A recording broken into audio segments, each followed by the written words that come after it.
December 16th, 1944. Early morning, Mona, Germany. The frozen earth trembled as another salvo of American artillery screamed overhead. But something was different this morning, terrifyingly, incomprehensibly different. The shells weren't striking the ground or the trees. They were detonating in mid-air, precisely above the advancing German positions, creating a lethal rain of steel fragments that no foxhole could protect against. Among the 326th Volk Grenadier Division attacking the 38th Cavalry Squadron's positions, soldiers who had survived years on the Eastern Front encountered something that defied their understanding of warfare. These weren't the artillery patterns they knew, the predictable impacts, the safe zones, the protective value of entrenchments. This was death delivered from above with mathematical precision. At that moment, Colonel Oscar Alfred Axelson of the 406th Artillery Group had just made one of the most consequential unauthorized decisions of the Battle of the Bulge. Against standing orders without permission from higher command, he had ordered his gunners to load shells equipped with the most closely guarded secret in the Allied arsenal, proximity fuses. These devices, containing miniature radar systems that could detect their distance from targets and detonate at the optimal height, would multiply artillery lethality by a factor of 50. The mathematics of death were about to be rewritten in the frozen forests of the Ardennes. What the German soldiers couldn't know was that they had just encountered a weapon so revolutionary that it would transform not just this battle, but the very nature of warfare itself. The storm unleashed. Operation Watch on the Rhine had begun with tremendous promise for the Wehrmacht. Hitler's last gamble involved 200,000 German soldiers, 1,000 tanks, and nearly 2,000 artillery pieces, all masked in secret through the fog-shrouded Ardennes. The Führer had assured his generals that this offensive would split the Allied armies and recapture Antwerp, turning the tide of a war that was slipping inexorably toward defeat. The initial bombardment at 0530 hours on December 16th had achieved complete tactical surprise. German artillery fired at a rate of 1,600 rounds per minute along the 85 meters front. American intelligence had failed catastrophically. They hadn't detected the massive build-up, and many frontline units were either green replacements or exhausted veterans sent to this quiet sector for rest. But at Monschau, Colonel Axelson faced an impossible tactical situation. The 38th Cavalry Squadron, a small reconnaissance unit, was being overwhelmed by superior German forces. Conventional artillery couldn't stop the assault. In desperation, Axelson made his historic decision: deploy the secret proximity-fused shells without authorization. He would later face potential court-martial for this choice, but in that moment he recognized that following orders meant certain defeat. The effect was immediate and devastating. German soldiers advancing in traditional assault formations suddenly found themselves under a type of fire they had never experienced. The shells exploded 30 to 50 feet above them, each detonation creating a cone of fragments that covered vastly more area than conventional ground-burst shells. Veterans who knew how to take cover from normal artillery were cut down in their foxholes, behind trees, in ditches, anywhere they sought shelter. The secret science of death. The proximity fuse represented the convergence of American scientific innovation and industrial capacity at their absolute peak.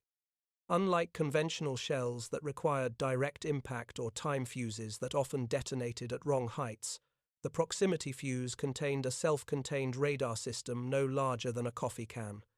Inside each fuse, American engineers had packed 130 electronic components, including 4 or 5 miniature vacuum tubes, depending on the model, that could withstand the incredible 20,000 times gravity force of being fired from an artillery piece. The physics involved were staggering. At the moment of firing, the acceleration would crush a glass ampule containing electrolyte, creating a battery that powered the tiny radar for the shell's flight duration. Dr. Merle Tuver at Johns Hopkins Applied Physics Laboratory had driven this development with Manhattan Project-level intensity. The laboratory, disguised as an abandoned used car dealership in Silver Spring, Maryland, employed 3% of all American physicists at peak production. Security matched that of the atomic bomb program. Workers couldn't discuss their work, even with families, and each fuse carried a unique serial number for tracking. The technical challenge had seemed insurmountable. Vacuum tubes designed for living room radios had to be completely redesigned to survive being fired from cannons. They had to function while spinning at extreme rotational speeds, work in all weather conditions, and be sensitive enough to detect targets without premature detonation. The breakthrough came through miniaturization techniques that would later revolutionize the electronics industry. Dr. James Van Allen's tubes were no larger than pencil erasers, yet contained all the elements of conventional radio tubes. By December 1944, American factories were producing 40,000 proximity fuses daily. Over 100 companies contributed to the effort, from RCA and General Electric to Sylvania and Crossley Corporation. The program's cost reached $1 billion in 1,940 dollars, second only to the Manhattan Project in wartime spending, authorization crisis, and expansion. Axelson's unauthorized use on December 16th created an immediate command crisis. He had violated direct orders restricting proximity fuses to anti-aircraft use, fearing that captured examples might be reverse-engineered by the Germans. But the devastating effectiveness at Mona was undeniable. The German attack had been stopped cold with casualties that shocked both sides. Word of the weapon's impact reached Supreme Headquarters rapidly. General Eisenhower, recognizing the desperate situation developing across the Ardennes, formally requested authorization on December 19th. By December 21st, all restrictions were lifted, and proximity fuses were released for general ground combat use across the entire Bulge battlefield. The rapid distribution that followed demonstrated American logistical superiority. Within days, proximity-fused shells were being delivered to artillery units throughout the Ardennes. The 463rd Parachute Field Artillery Battalion at Bastogne received their allocation just as the German ring closed around the town. The 420th Armoured Field Artillery Battalion, with their M7 Priest self-propelled howitzers, began using them to defend the northwest approaches. The 969th Artillery Battalion, an African-American unit commanded by Lieutenant Colonel Hubert D. Barnes, employed them with devastating effect southwest of Bastogne. Each unit discovered the same truth. Proximity fuses transformed artillery from a support weapon into a decisive battlefield tool. Forward observers no longer needed to carefully adjust fire. The fuses would find their own optimal detonation point. Accuracy requirements decreased while lethality increased exponentially. Bastogne, surrounded but superior. The siege of Bastogne provided the perfect demonstration of proximity fuses in defensive warfare. The 101st Airborne Division, completely surrounded and outnumbered, held the vital crossroads against repeated German assaults. Their artillery support included the 463rd Parachute Field Artillery Battalion, equipped with 75mm pack howitzers capable of firing proximity-fused shells. Between December 19th and 31st, the 463rd fired exactly 7,676 rounds according to official unit records. While not all were proximity fused due to limited supply, those that were had devastating psychological and physical effects. German assault formations simply melted away under the airburst barges, with entire platoon eliminated in seconds. The December 22nd attack following General McAuliffe's famous Nuts reply to the German surrender demand showcased the weapon's effectiveness. German infantry advancing across snow-covered fields in traditional formations were caught in the open.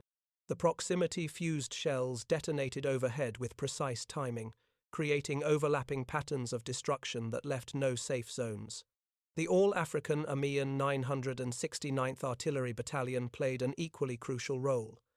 Their 155mm howitzers created a ring of death around Bastogne's perimeter that German forces found impenetrable.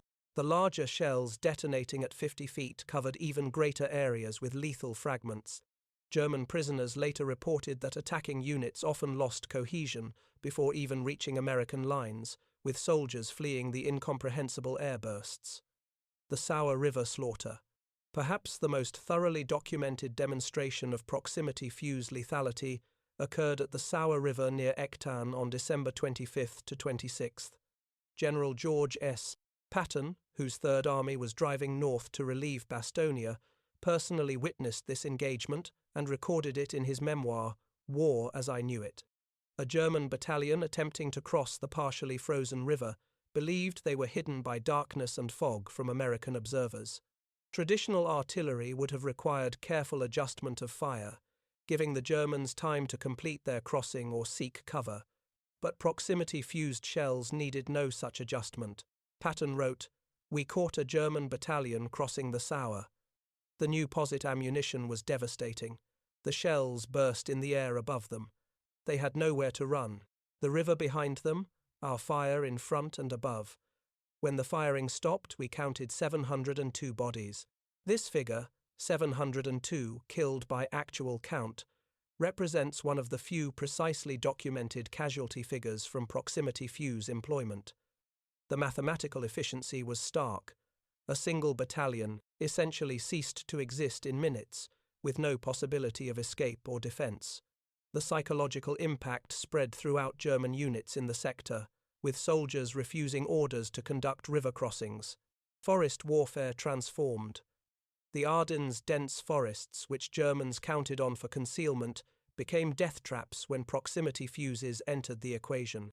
In open terrain, a proximity fuse detonating at 30 to 50 feet was deadly enough, but in forests, the effects multiplied exponentially.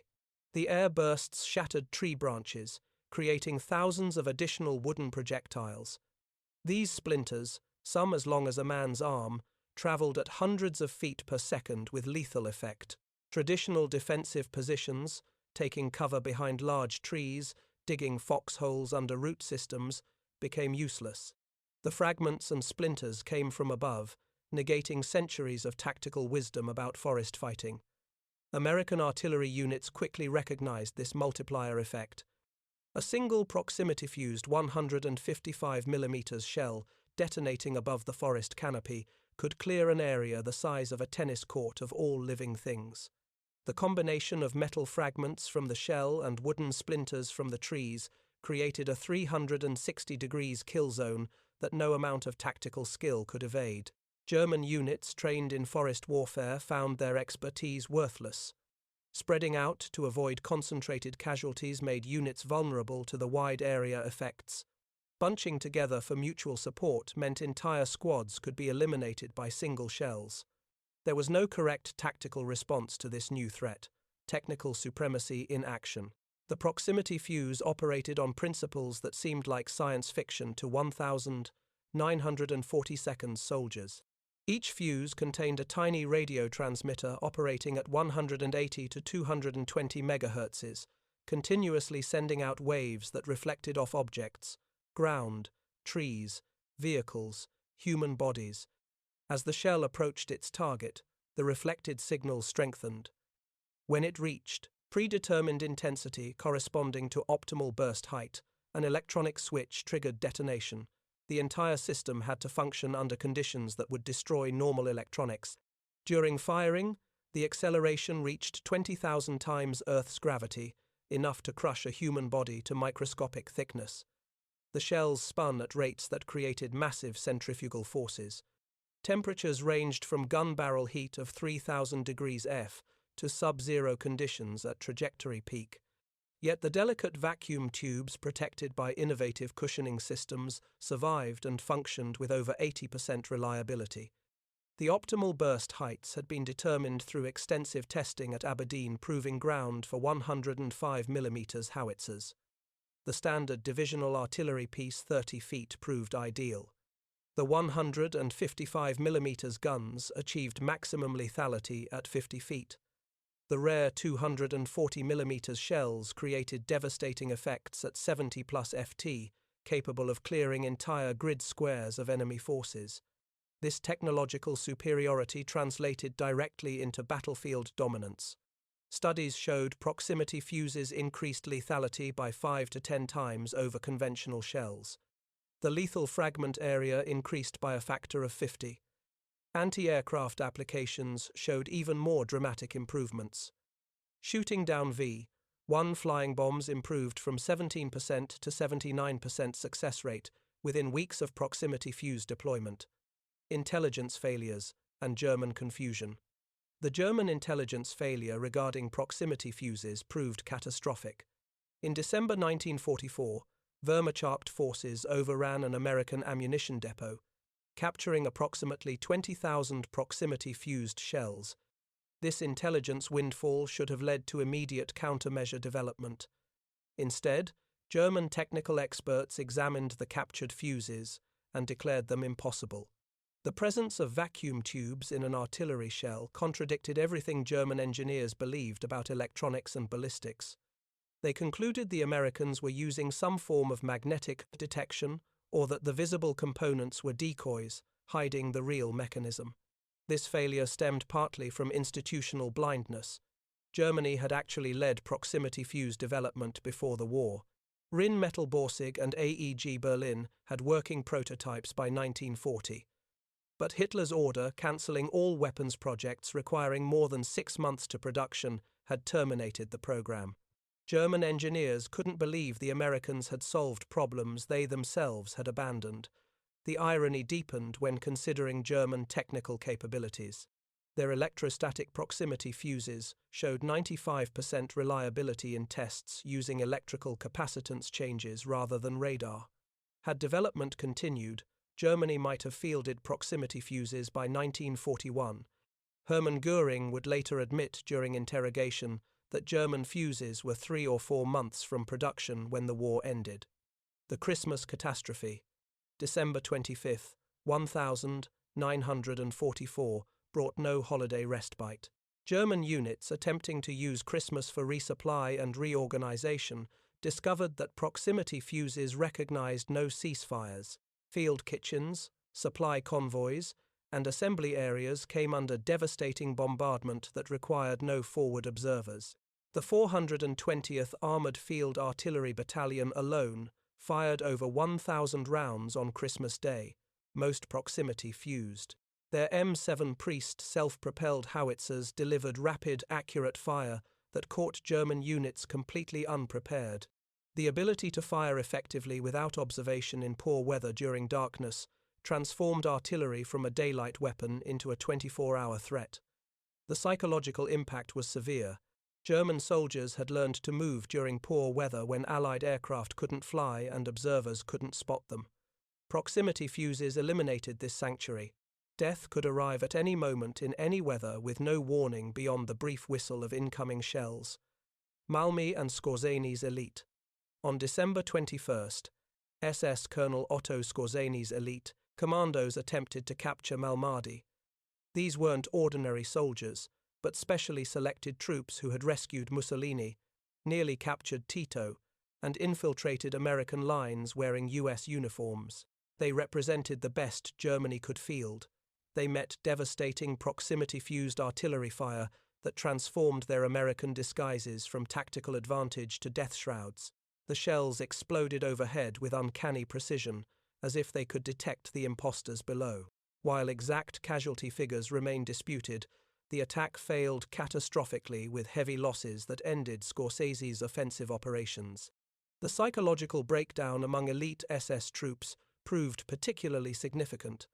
These soldiers, indoctrinated with beliefs in German superiority and trained to the highest standards, found themselves helpless against American technology. Some survivors reportedly charged directly toward American lines, preferring quick death to continued bombardment, a complete breakdown of military discipline among Hitler's most fanatical troops. Industrial achievement. The production miracle behind proximity fuses matched any wartime industrial achievement. By December 1944, over 100 American companies had converted to fuse production. The Crosley Corporation abandoned refrigerator manufacturing for fuse assembly. Emerson Radio retooled from home electronics to weapons production. Sylvania, RCA, and General Electric dedicated entire facilities to the program. Quality control exceeded anything previously attempted in mass production. Each of the 130 components underwent individual testing. Every solder joint was inspected under magnification. Random samples were actually fired to ensure survival under combat conditions. The rejection rate was ruthless. Any component showing slight deviation was discarded. The workforce, predominantly women, maintained this precision, while working 12-hour shifts 6 days a week. They couldn't know what they were making due to security compartmentalization. They only knew it was vital to the war effort.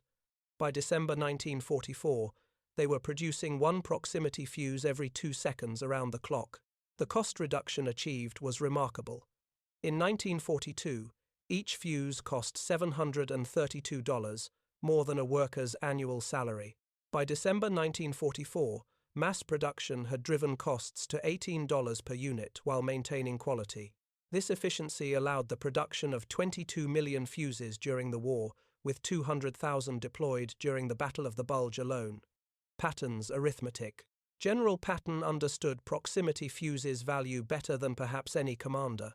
His Third Army, driving to relieve Bastogne, used them as a breakthrough weapon. His artillery commander, Brigadier General Edward Williams, developed new tactics specifically for proximity fuse employment. Williams pioneered the time-on-target concentration using proximity fuses. Multiple battalions firing simultaneously so shells arrived together. When dozens of proximity-fused shells detonated simultaneously at optimal height, the effect was apocalyptic.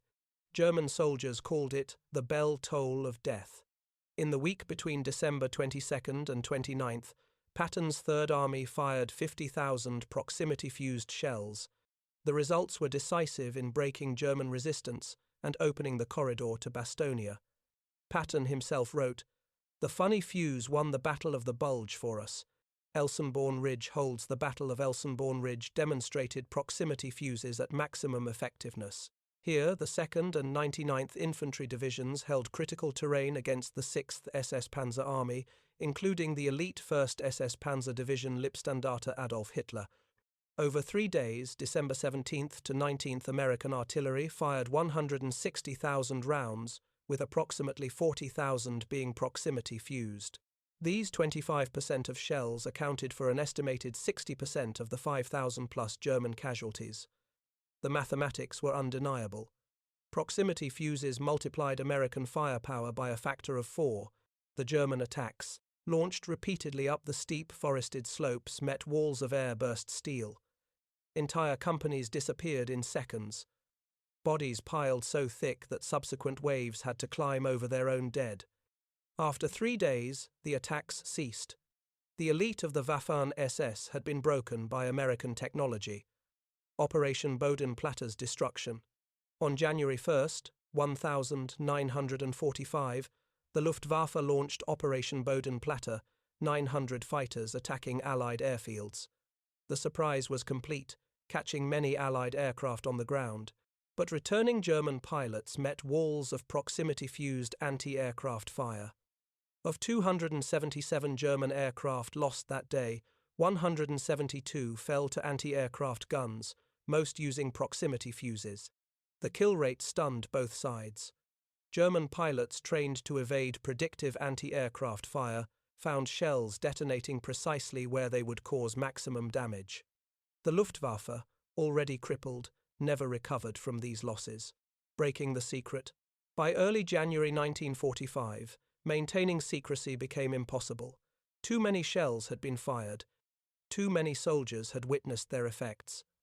On January 6th, the War Department authorized limited disclosure. The New York Times reported on a new type of artillery shell that multiplies the effectiveness of American guns without explaining the technology. German intelligence finally grasped the weapon's significance too late.